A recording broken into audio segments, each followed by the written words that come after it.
A shocking crime in a small city in Indiana is shedding light on a big money part of the healthcare industry. A doctor facing trial now for the attempted murder of another doctor. Erin Moriarty has been investigating what could be behind it. She joins us now. Erin, good morning.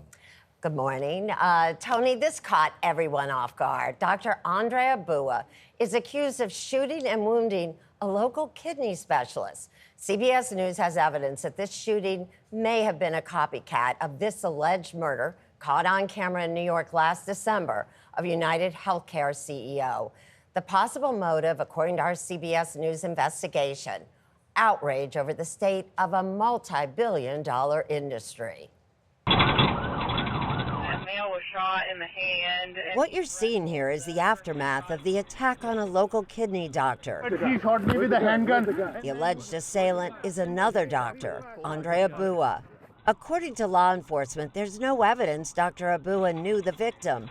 But in letters to CBS News, Abua is fixated on what he believes are questionable practices in an area of medicine that gets little attention, the dialysis industry. LQ, is it fair to say you're living literally day to day?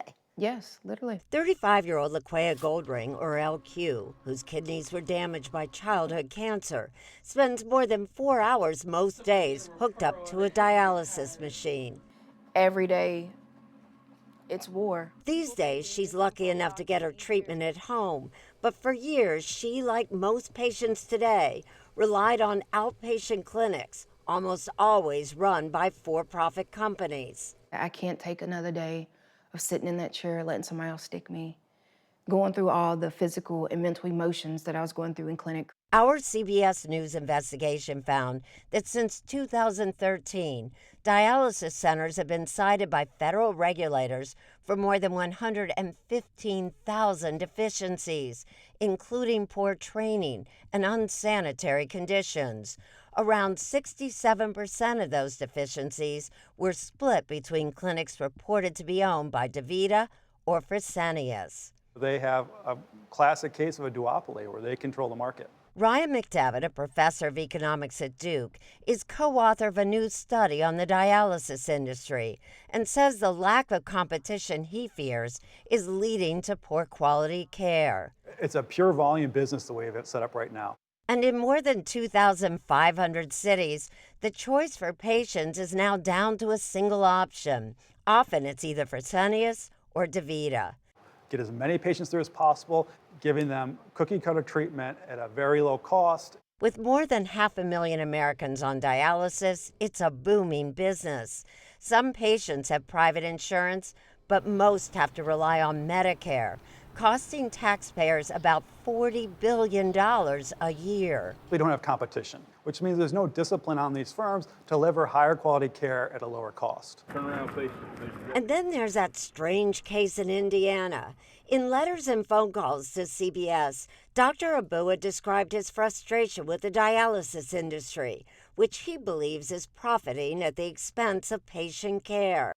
Abua is facing attempted murder charges and has pleaded not guilty. Vigo County prosecutor Terry Modesset says there's no evidence that the victim was harming patients and says there is never any justification for violence. If you've got a problem in any way with the system or anything else, we have attorney generals, we have secretary of states that you can file complaints with, but it's never justified to take the law, in your own hands. And it's important to hear from the companies. The two biggest for-profit companies, DaVita and Fresenius, declined to speak with us on camera, but in statements, both say they deliver high-quality care. DaVita says it takes every concern seriously, and to mischaracterize such anomalies puts patient well-being at risk. Fresenius told us that its ability to innovate for the betterment of people living with kidney disease far outpaces the industry. Well, let's talk about LG. You call her one of the lucky... LQ. LQ, sorry. I'm thinking about the TV brand. Where does she go from here? Well, really what she needs is a transplant. That is the only way off dialysis. We call her one of the lucky ones.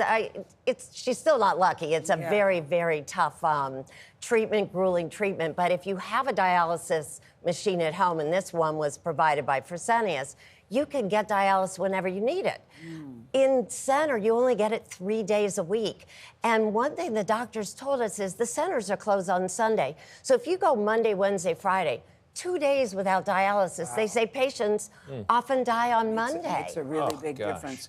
What can you tell us about this potential copycat case? And we should point out the victim here survived. He did, which is a relief. We were stunned when we heard about this story. It's very troubling. We wrestled about how much to report something like this. He was a 29-year-old resident, but it does show how high emotions run.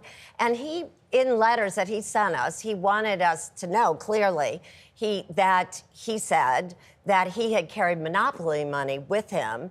And that was referring to the shooter. Yes, where he reportedly had carried monopoly money. So that does seem like a real connection to those. Yeah. Connects the shooting. Tried to take a life and seems to have thrown his life away. Erin Moriarty, thank you very much. Really eye-opening.